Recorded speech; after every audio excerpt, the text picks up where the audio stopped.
I haven't drank for decades, but even when I did some drinking, I still can't stand the taste of beer, and I have no idea why anyone would ever enjoy it. It's like drinking filtered cardboard. I don't get it. Speaking of, what's a very common thing that you just can't relate to? Story 1. Fighting/yelling/hostility in relationships with my significant other. It could very well stem from my childhood, I guess. It's not to say we don't have disagreements or the relationship is flawless, but obstacles always have been resolved without much issue. Fortunately, this held true with all of my romantic relationships. I've always lived by the saying, conflict is inevitable, fighting is optional. My God, yes.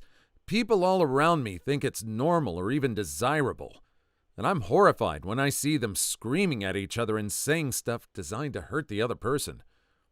Yeah, I don't get it either. How can you feel the need to hurt the person you supposedly care for just to get a point across? Words can be devastating, and they can't be retracted. Someone told me my husband and I had to have a screaming fight before we got married, or we'd get divorced after our first screaming fight because we wouldn't know how to handle it. We've been married for 6 years, have 2 kids, and 1 on the way. We have never had a screaming fight.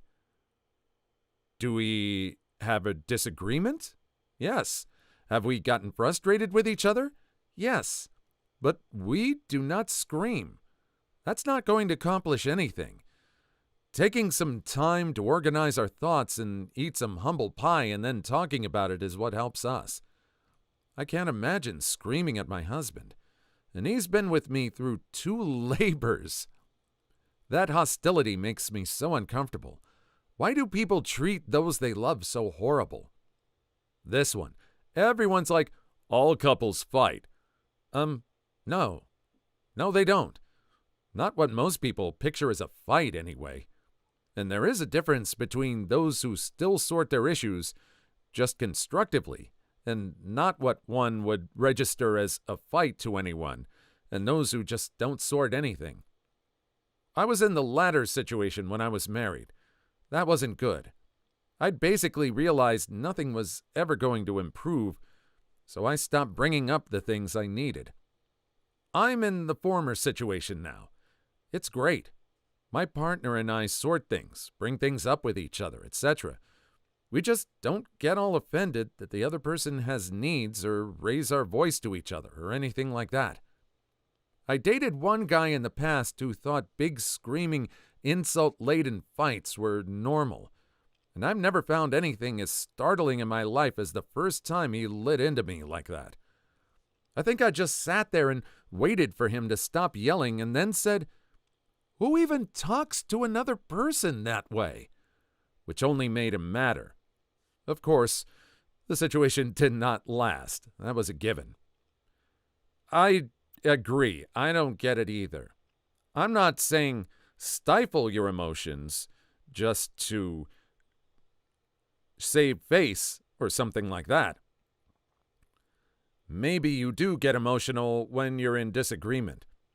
If something is making you so mad that you cannot contain yourself, though, maybe that's something that still needs some self-reflection for you to figure out. I think it's good just to take some time to calm down and discuss things rationally and not get over-emotional. Maybe some people think because they're so angry and are able to yell that there's passion in the relationship. I don't think I agree with that, though. Story 2. Taking and sharing pictures of everything. Except for when I'm traveling, I take like maybe 20 pics a year. My boyfriend is like this. He very rarely takes pictures. I used to be too, but I lost someone last year, and I realized I didn't have one picture with them, and it broke my heart. So I promised myself that I'd take more pictures. I don't understand people that take pictures of everything, but I do try to capture moments. Not to post on social media, but just so I have them if I ever lost that person. This is going to sound crazy, but I've started taking tons of extra pictures of my kitty cat for this reason. She's almost 14 years old, and though she's still healthy, I know her years are numbered and I want as many memories of her as possible. I used to be like this. Then you realize how much you forget as life goes on. Sometimes someone leaves you or passes away, and you realize you don't have much to remember them by. You say you'll have those memories of good times in your head, but most won't last. 10 years later, you'll struggle to remember. Life is precious. Life is fun. It's nice to occasionally stroll memory lane and remember the good times, but you can't if you don't take pictures. I lost my mother at the end of November. Not long after, I went searching on my phone for photos and videos of her, only to find that I barely have any. I miss her face and her voice a lot.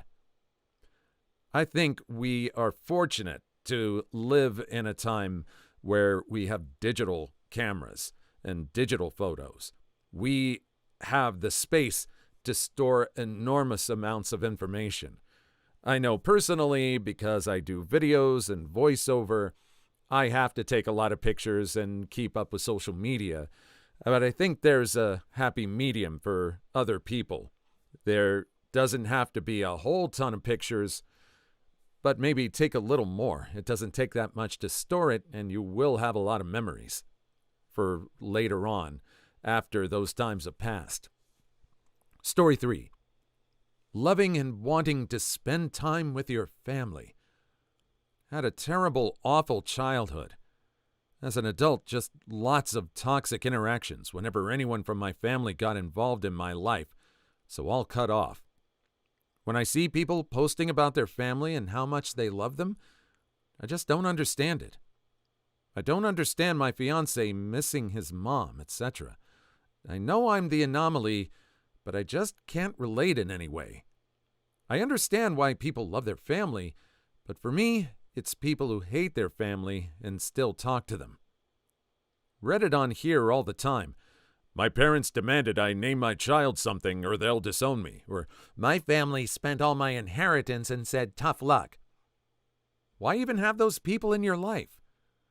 Family, or not people who abuse and disrespect you, don't deserve your mental and emotional energy. Yet people continue to subjugate themselves to them, and I will never understand it. Because there's such a strong social stigma against separating from your family, even at adulthood. I feel like a hateful, awful person because I find my mom a burden. People who don't get it. Additionally, it would ruin relationships with my siblings, as their response to the trauma is to seek out drama and take care of our mom as though she were their child. Having a mom who loves you? Sounds fake. My husband calls his mom every few days for a chat, and even now I find it odd that he enjoys talking with her. I'm glad they have a good relationship, but I can't relate. I think this one is very specific.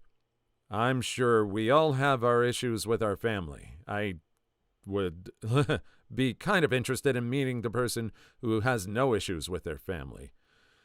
But it's, for me, a little bit sad that they don't have that kind of connection. I would hope that that person has a connection with other people that they've chosen to be a kind of a chosen family. I hope that they don't have any miscommunications or any disconnect with just everyone. Hopefully they have someone they can connect with. Maybe it's not their family, but it's the one they chose. Story 4. Running a brush through my hair. I have very curly hair, so only finger brush it when it's wet, which isn't often. Seeing people grab a brush and run it through their hair when they've been in the wind or just to freshen up? I wish. I have to brush it in the shower because it's just too curly and thick to do anything with. My sister, whose hair's like her father's and would never understand the struggle, grabbed a round hairbrush one day and thought it would be funny to put it in my hair. It got stuck, and I just sat there and cried. Another time when I was really young, my aunt, who was my father's whiter half-sister, decided to put little tiny buns all over my head with newspaper elastics that ended up getting stuck and ripping out my hair. I literally bled because of it. Ouch.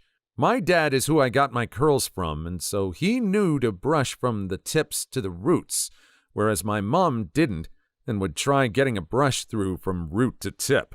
I once had a hairdresser brush my hair while it was dry, and I was holding back tears the whole time. I was too shy to say anything. Then there was always kids at school wanting to straighten it. Story 5. Not voicing your discomfort in certain situations. Too often I see that things could be solved if someone just spoke up, but it baffles me when they don't. Sometimes people grow up in environments where their voice was always shot down, so they can't notice their own discomfort.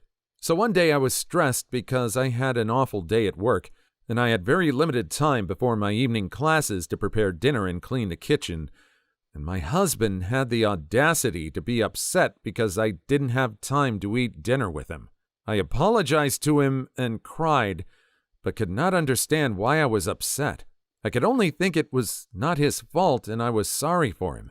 Putting others' wants ahead of our own needs sometimes is encouraged since childhood, that it's very difficult to notice our own discomfort. I have bad social anxiety and don't like to rock the boat. It's like a physical pain, even thinking about speaking up in some situations, because I don't want to make anyone feel bad, even if it makes me feel bad. Story 6. Being able to do a normal amount of housework or errands and still have plenty of energy left for hobbies. I have ADHD. Edit to add? Wow, it's reassuring how many people, both with ADHD and other chronic conditions, relate to this. But please slow down on the comments a bit. I'm very overwhelmed right now. On the ADHD train, being able to sit down and do something and just do it. Like people can apparently just do that? Even with meds, it's still a struggle. It blows my mind that people can start a task and finish it without tons of distraction and sidetracking and zoning out and just walking away. It doesn't even have to be a hard task. I feel ya. I hyper-focused on cleaning yesterday because my dog had been shedding like nuts and I've been constantly inhaling fur. Took me about 4 hours. Then I laid on the couch for about 8 hours and watched a bunch of Star Wars movies because my gas tank was at 100% empty. I've done that too, with hobbies or tasks that I've wanted to do. I set a goal for myself and I sit down and then I just procrastinate. I get distracted by something else or I go onto a web browser. I'm not saying I'm ADHD, I'm not trying to claim that. It might just be that our society just has all these distractions available to us. But I can kind of relate to this one. Story 7. I'm an office worker. I like my job and coworkers. I also really like it. I can listen to podcasts or watch TV shows while working, and I love the fixed schedules. Coming out of gastronomy work, that's heaven. Please tell me your secret to getting an office job, or at least just advice, to be honest. I hate working retail, and the biggest point for me is the fixed schedule. Weekends off are a huge bonus too, since I need to start college, and the one thing holding me back at this point is my job. So you're the jerkwad. What a Toby. I kind of miss the random chit-chat and minor socialization here and there that came from being in an office. I'm one of the least social people out there, but still need some of it from time to time. Being cooped up at home has been a drag. I started a new job about 4 months ago and have never met any of these people in person. Story 8. That trope where the husband is a useless piece of lazy junk who couldn't possibly feed himself or care for the kids and house without your divine feminine guidance. It used to make me feel bad. Like, am I supposed to be running this stuff by myself while my man just lies on the couch after work? But then I realized, no, it's the trope that's awful. It's everywhere, though, and women think it's somehow cute or empowering to perpetuate it. As a husband and father, this trope ticks me off. I'm extremely invested in my family and am more than capable of taking care of business. Yet, when I'm out and about with my daughter, it's, oh, must be Mom's day off. Take off with that junk. It's not Mom's day off. This is me being a regular old responsible dad. That's my default, you lowbrow assuming piece of trash that apparently had junk for parents. Story 9. Having a car payment. I've never actually had one. I always just buy a cheap car outright. Constantly saving a little bit for the next car is similar to a car payment, but if I miss a month, It doesn't really impact me or cause me stress. It's funny, I feel the opposite way. My dad always preached that it was better to buy the cheap car outright and not have a payment. But then his cars were always broken down, so it just feels like he did have a payment. He just had no idea how much it was or when it would be due. And when it was always inconvenient. Yeah, this was my dad's mentality. Why pay for quality when you can just pay for quantity? Cheap cars, cheap clothes, cheap appliances, etc., etc. Even if over a 10-year period he saved money, the amount of inconvenience and outright inefficiency was hardly worth it. I've never had a car payment myself either. I've bought cheap cars. I didn't buy junk cars. Just cheap. But I made sure I had someone I knew look them over to make sure that they were working correctly. And I did budget for things like oil and any possible repairs. I was just prepared for that, and that was definitely cheaper than making a monthly payment on something brand new. It just got me to where I needed to go. Story 10. The requirement of drama. I've met so many people who are always in the midst of some drama, and then, when lacking in it, create it for themselves. They thrive on it. I mean, at a push, I can understand it to an extent. It gives their lives meaning, possibly. But then they try and drag people like myself into their drama. I think the hell not. As a former drama queen, I can say that I didn't want the drama, but unfortunately, I was perceiving everything around me as being dramatic. And most often than not, as being a sort of attack on me. And since my mechanism to regulate my emotions was flawed, I was getting very worked up and caught up in emotional storms where I was lashing out, plotting revenge, and so on. So embarrassing to look back at it all now. What was your way out of it?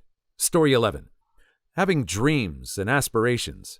I never thought I'd get to be an adult, so I never had dreams. By the way, thanks for the awards, guys. I've never gotten so many, so I appreciate all of you. 22. This year made me stop, and suddenly I started to question myself why I do what I do. Stuff is scary, man. I don't know me. No, keep going. That awareness is the beginning to true wisdom. I never doubted that I'd live long enough to see adulthood, but I've never had any ambitions or dreams or aspirations. I know people who knew what they wanted at the age of 14 and got there. I've tried forcing it or faking it to help affect change to no avail. It's frustrating as hell and feeds my mental health issues. Or causes them. Story 12. Wanting to settle down by 30s. In Asian families, not being married and having kids by 30 is like blasphemy. If old Asian grandmas were in charge of the law, they would make it a punishable offense. Fortunately, the traditional views of family is dying out with the newer generations. Now, people are encouraged to set themselves in life before diving headfirst into starting a family. Asian parents be like, growing up, no boy or girlfriends. When you turn 18, where is my grandchild? Exactly why I commented. I am, in fact, an Asian female. My sister-in-law is Korean. She's 39, married but no children. Her entire family calls her Old Hag in Korean as her name. They are terrible people. I think this person might have something in common with the previous person who couldn't understand how you would want to spend time with your family. Forcing family or forcing you to get married, I don't get that. A lot of people are redefining what it means to be family. A lot of people have been doing that for years. Many times, family is who you choose. It's not who you're born to. Story 13. Keeping up with the Joneses. I don't give a care how nice or shiny your things are or mine aren't. I'd rather have money in the bank than a new car every year. My car is 6 years old and works fine and still looks nice. Why would I trade it in just to keep up? Same with phones, clothes, computer, even stuff for my home, etc. I like mine, and I get good quality stuff so it lasts. To trade it in for the sake of it would be silly and a waste of money. 6-year-old car? Who are you, Richie Rich?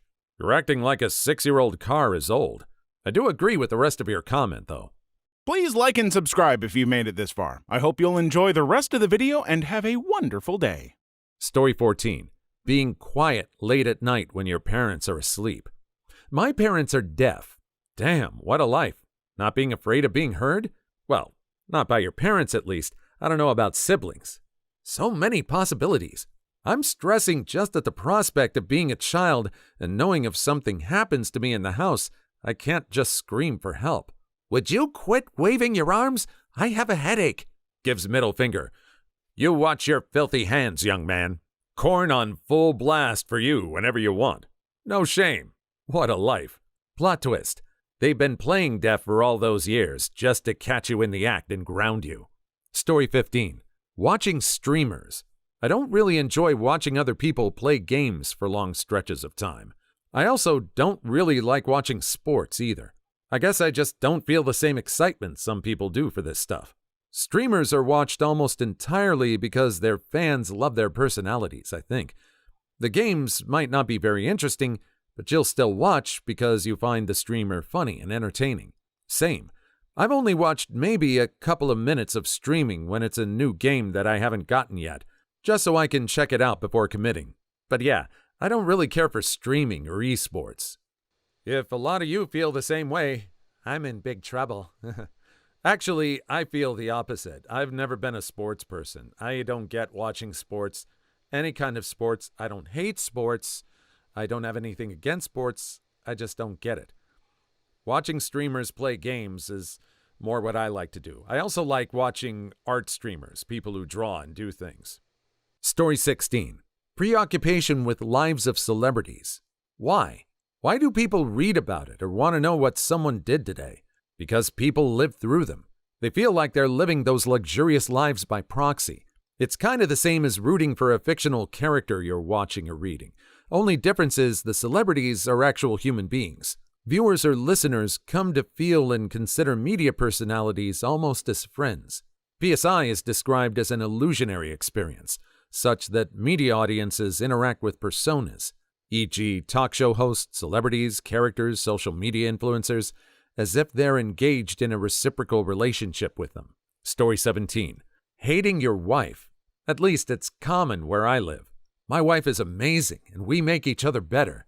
Wink, wink, elbow, elbow, nudge, nudge. Everyone has a miserable marriage like mine, right? Right? I was very blunt about having zero patience for that routine after I proposed to my wife. It was astounding how many people were shocked or offended that I didn't find it funny. Wait, it's common for people to hate my wife? What the hell? Horrible guys, you know? Have a rough day at the factory, come home, tuna casserole, and just start swinging. Story 18. Watching sport. I've got nothing against it. I just don't care. Oh man, you guys are lucky. I wish I just didn't care. But there's something in me that gets so drawn to the competitiveness and the thrills and excitement. Do you know how much time I could save not caring about sports? Don't worry. I've squandered all the extra time not watching sport has given me. Again, I don't get it. Closest I've gotten, I used to work for a certain game company. I don't think I can say which one. They were a very massive online game presence, and their offices had multiple TVs playing matches from all over the world going on at the same time. You could watch those on your break. That's about the closest I've gotten. Story 19. Sneaking booze out of your parents' liquor cabinet. I hear stories about teens doing that, and there was plenty of access in my house, but I never touched it. I think the more open your parents were about not getting mad if you had a drink, the less you want to. My parents were the same way. They always said, if you want to try some, just let us know. And I never really did. Story 20. Angry spicy time and makeup spicy time. You. What? No. If I'm mad at you, I don't want you to even touch me. I don't have angry spicy time. I have angry abstinence. I never got this either. My anger is just anger, and the last thing I want is spicy time or intimacy. I can barely be in the same home with someone I'm mad at, let alone in bed with. Story 21. Hanging out in loud, crowded places. Give me a place where you can actually have a conversation in elbow room. I like large parties. They're so intimate. At small parties, there isn't any privacy. F. Scott Fitzgerald, The Great Gatsby. He's actually got a point. If a party is big enough, no one cares, and you can have one-on-one time with guests. Small or intimate, but usually all guests are involved in conversation. Daisy! F. Scott Fitzgerald, The Great Gatsby. Story 22. I went to a Big Ten college. I swear everyone was having the time of their life, but me. I couldn't wait to graduate. Me too. I couldn't afford a football ticket and didn't major in anything I couldn't have at a school closer to home. Oh well, exactly. I was so indoctrinated on the big college experience, it was a letdown, and an expensive one at that. I felt like 4 constant years of showing up to a party too late. Story 23. The obsession with branded things. Clothes with the brand's name on them just look tacky to me. I'd much rather have a regular old graphic tee instead of a t-shirt with Gucci on the front in gigantic bold capital letters. It's pretty whatever most of the time. Wear what you want and all that. But the obsession becomes incredibly annoying when people act like they're better than you because they spend several $100s on a single shirt. I've been trying to find new shirts that are completely blank. It is near impossible. It's near impossible to find something at a good price. I almost feel like you have to pay extra for a blank shirt than one that's branded. It's insane. Story 24. Thinking that being a jerk is funny. People who think being a butthole is funny, I think, just crave any attention they can get. I have an uncle who's a butthole on the outside, but deep down he's really caring. But to me, it just seems like he never learned how to express his emotions and feels he's protecting himself by being a jerk. Story 25. Having what is considered a normal social life. I have the social desires of a sim. Sometimes my bar gets low and I need some interaction, but once my bar is full, I can go without it for a while. My sims were always tired after work and would get up late at night when nobody wanted to hang out, so they stayed alone. That's more realistic than I'd like to admit. Story 26. Bad smells. I was born without a sense of smell and have no concept of scents. My wife especially loves when I pass gas in very inappropriate places, i.e. confined cars. I find it hilarious when she reacts to particularly nasty ones, as I have absolutely no ability to understand what it's like for her. They're just funny sounds to me. Story 27. People who can identify cars by make and model just by sight.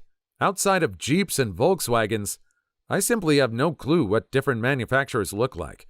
If you asked me to describe a car, I'd probably only be able to give you its color. Just means you're not that interested in cars. A lot of people aren't. Story 28. Sharing your whole intimate life on Facebook, TikTok, Instagram, etc. It's just gross. A coworker of mine posts no less than 3 hours worth of video onto his Snapchat daily. Every single meal he cooks and eats, every single time he feeds his turtles, every single walk he takes with his dog. It's insanity. Story 29. No elbows on the table. Excuse the hell out of me for trying to be comfortable. My brother and sister's grandpa used to stab your elbows with a fork if they were on his table. Also, he would smack the hat off your head if you were inside with it on. I did not like that man. Story 30. My girlfriends love to talk about their nails, when they got a pedicure, what color, designs, etc. I have a bad habit of biting my nails, so they're usually short and unpainted. Never joined them on the topic. But on the bright side, my nail-biting habits are gone, just like my friends. Story 31. The level of excitement people get about watching sports. I appreciate that for some people it's a phenomenal event to see, worthy of unbridled shows of joy and anger, depending on the outcome. But it just doesn't have any importance or appeal for me. Story 32. Over-consuming alcohol. I'll have 2, sometimes 3 drinks. I'm done. I don't want to puke. I don't want to feel queasy and have a headache tomorrow. And I damn sure don't want to lose my license and go to jail. Story 33. Smoking. Nearly everyone in my family and all my friends smoke. I remember growing up saying that I'd never try it and being told, yeah, that's what everyone says. Well, it's true for me, and I've never even been tempted. Story 34. Social media. I use it, but I never post photos or update people on everything I do. That's why I like this site so much. Stuff like that isn't really a thing here. You just talk to people about what you like. Story 35. The word daddy used intimately. I've been calling my father daddy for 30 years, and even just calling him dad feels so weird. Now I really have to find a new name for him. Story 36. Speakerphone in public. I barely even want to take a normal call anywhere in public with a whispered tone. God, my dad used to do it all the time, and I would absolutely burn inside. Story 37. People who feel the need to post nasty, negative comments on others' posts in social media. Don't like it? Scroll past, unfollow, unsubscribe. The world has enough negativity without it. Story 38. Having a task to do and just doing it. I have depression. Many simple tasks feel like walking with glass in my shoe. I know I can do them and should, but I often just can't. Story 39. People taking out loans for their wedding expenses.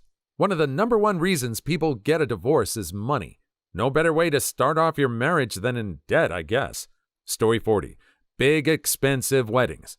Best thing about 2020 for me is that we didn't have a 25,000-pound wedding, but instead had a 500-pound wedding with just us and our parents. Story 41. Reality TV shows. What the hell is the appeal of a Chrisley or Jersey Shore?